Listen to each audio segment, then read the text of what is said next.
Hola, ¿qué tal? ¿Cómo estáis? ¿Cómo os encontráis? Vamos adelante a dar un paso más en el tema del discernimiento. Ayer empezábamos a ver las reglas más propias, dice San Ignacio de Segunda Semana, que les encontrabais a partir de su título, el número 328. Estuvimos viendo el número 328, estuvimos viendo el número 329, 330, la consolación sin causa precedente, y hoy vamos a explicar el resto en una apretada síntesis del número 331 al número 336 del libro de los ejercicios espirituales. Algunos han llamado a estas reglas, a esta síntesis, como desenmascarando la trampa, porque, como decíamos ayer, al enemigo hay que descubrirle, como un clandestino que se esconde. Bueno, pues hay que sacarle a la superficie y hay que sacarle a la luz. Entonces, en la regla del número 331 del libro de los ejercicios, podríamos titularla así: atención, señores, atención, porque sigue el peligro. No bajes la guardia bajo ningún prisma y bajo ningún concepto. Es decir, así como solo Dios, veíamos ayer en la consolación sin causa precedente, tiene la exclusiva, el poder de entrar en ese sagrario íntimo de mi persona, induciendo alegrías especialmente intensas y claras, como se explicaba de este chico que se vio sorprendido y se vio invadido por una alegría indescriptible en aquella discoteca que le hizo salir a llorar como un niño. Es decir, esas alegrías especialmente claras e intensas con respecto a su origen.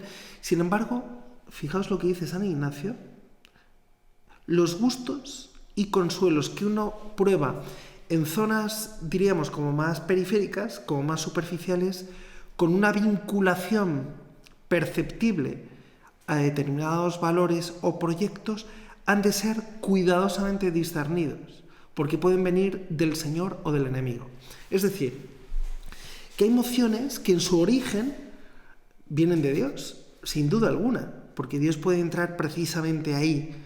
Ahora bien, esas alegrías que son intensas y claras respecto a su origen, sin embargo, los gustos y consuelos que uno prueba en zonas ya menos centrales, menos nucleares, sino más periféricas, uniéndolas a ideales, a proyectos, a sueños, etcétera, etcétera, eso es lo que tiene que ser cuidadosamente discernido. A veces le hacemos decir o aprobar cosas a Dios que Dios no dice ni aprueba.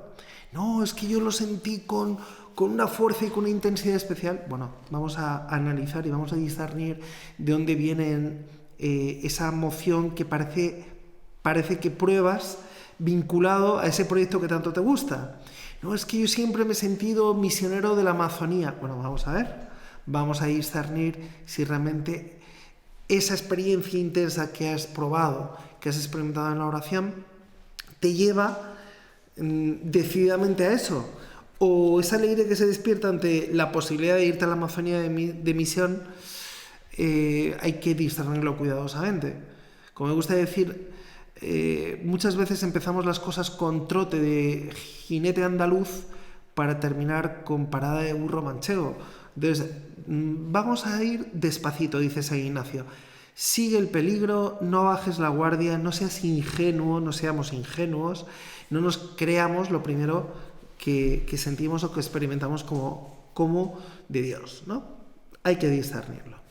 Eso es lo que dice San Ignacio básicamente y fundamentalmente en el número 331 de los ejercicios, que te invito a que leas, al igual que las reglas de primera semana. Es importante leer y dejar también hablar a San Ignacio, ¿no? Fundamentalmente eso.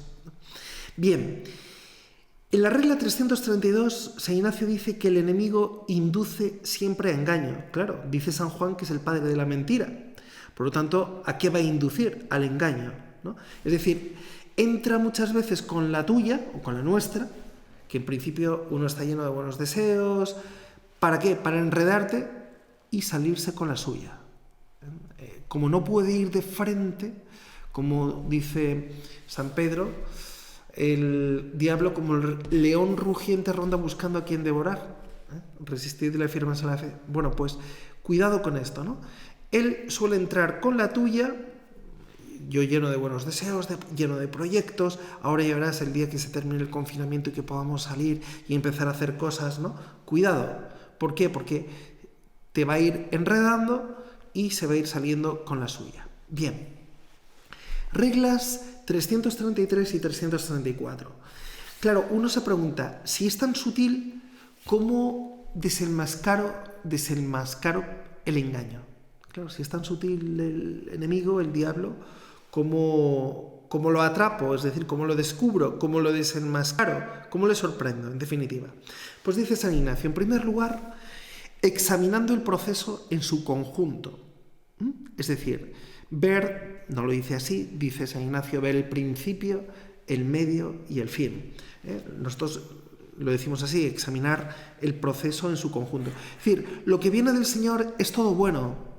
El comienzo, el medio y el fin. Es todo bueno.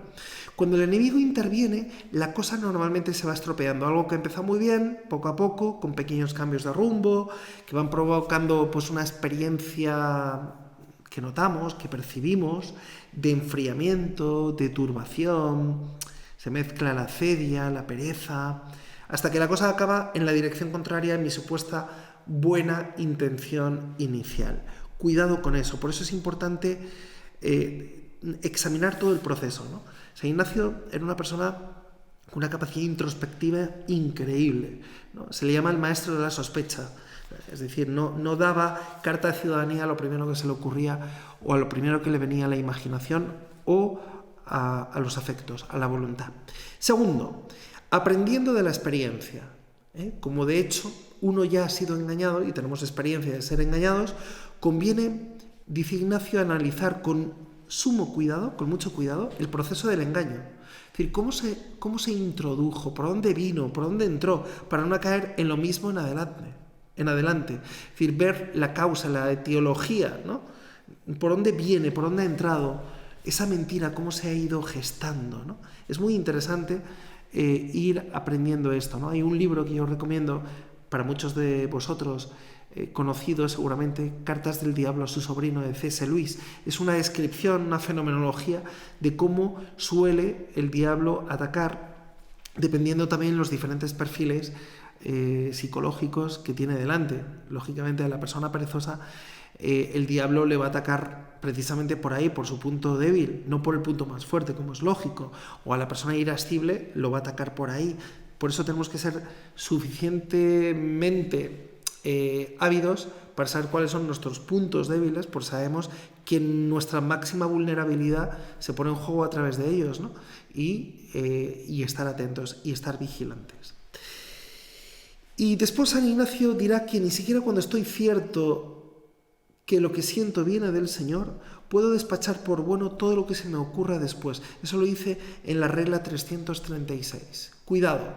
O sea, yo puedo estar cierto de que lo que siento viene del Señor, pero todo lo que se me ocurre después, todo lo que se me viene a la imaginación después, efectivamente hay que distinguir siempre, y esto es fundamental en cualquier experiencia de discernimiento, entre lo que es el núcleo de esa experiencia de Dios y el tiempo subsiguiente en el que muchas veces, al calor del consuelo experimentado, puedo tender a dar por bueno y santo todo lo que se me ocurre. Y no es así. O sea, estos pensamientos posteriores pueden venir incluso del enemigo y por eso tienen que ser ulteriormente discernidos y muy bien discernidos. Por lo tanto, cuidado en identificar el núcleo de la experiencia de Dios y el tiempo subsiguiente en el que, insisto, al calor de ese consuelo experimentado, yo puedo tender a dar por bueno y sano y santo todo lo que se me ocurre, ¿no? Y finalmente, en el número 335, dice San Ignacio, ¿cuál es el modo habitual de discernir lo que Dios quiere de mí?